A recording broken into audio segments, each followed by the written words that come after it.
15 যেটা আছে এটাকে আমরা কি করব, ক্রস মাল্টিপ্লিকেশন করব। তো ক্রস মাল্টিপ্লিকেশন করার ক্ষেত্রে আমরা এখানে যেটা করব, এটার সাথে এটা মাল্টিপ্লিকেশন করে আমরা কিন্তু এই পাশে রাখবো, ঠিক আছে? আমরা যে কোনো এক পাশ লেফট সাইড অথবা রাইট সাইড রাখতে পারি, এটা আমাদের সুবিধা মতো। এটার সাথে এটা মাল্টিপ্লিকেশন করে এই পাশে আমরা এই জন্য রাখবো যেন আমাদের এখানে মাইনাস সাইনটা না আসে, ঠিক আছে?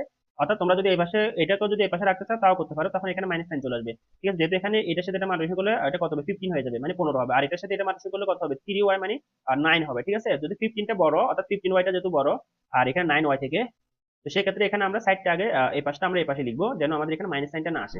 তাহলে আমাদের এখানে কত পাবো, 5 এর সাথে এখানে 3y - 7, এটা পুরোটা মাল্টিপ্লিকেশন হয়ে যাবে। এটাকে বলে ক্রস মাল্টিপ্লিকেশন বা আট গুণন বা বজ্র গুণনও বলে। আর এটার সাথে এটা যদি মাল্টিপ্লিকেশন করি তাহলে এখানে কত পাবো, 3, এটার সাথে কত মাল্টিপ্লিকেশন হবে, 3y+1 মাল্টিপ্লিকেশন হবে, ঠিক আছে?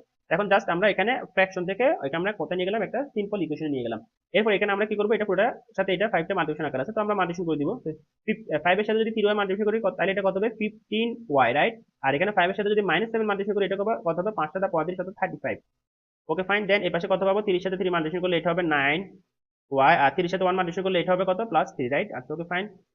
দেন আমরা 15 এর সাথে 15y এর সাথে যদি আমরা এটা আমরা ওয়াইটাকে এক পাশে নিয়ে আসবো আর বাকিগুলোকে ও পাশে নিয়ে যাবো, ঠিক আছে? তাহলে 15y টা এই পাশে রেখে দিলাম, আবার এখানে আছে 9y, 9y এখানে প্লাস আকার আছে, তাহলে এটা এখানে আসলে এখানে মাইনাস হয়ে যাবে, -9y হবে। আর এই পাশে কত আছে আমাদের, এই পাশে আছে আমাদের 3, আর এখানে আছে -35। তো -35 এর পাশে গেলে এটা হয়ে যাবে অবশ্যই +35, যেহেতু সমান্তরাল অতিক্রম করলে তাদের সাইনগুলো কি হয়, পরিবর্তন হয়। এখন দেখো 15y অর্থাৎ 15y থেকে যদি আমরা 6টা y মাইনাস করি, বাদ দিয়ে দিই, তাহলে আমাদের এখানে কত থাকবে, মাস্ট বি 6y থাকবে।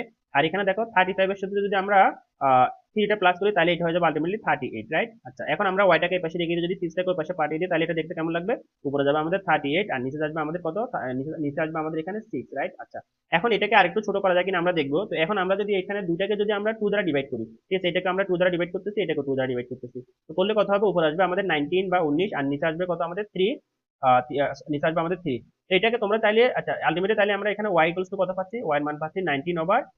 এটা হচ্ছে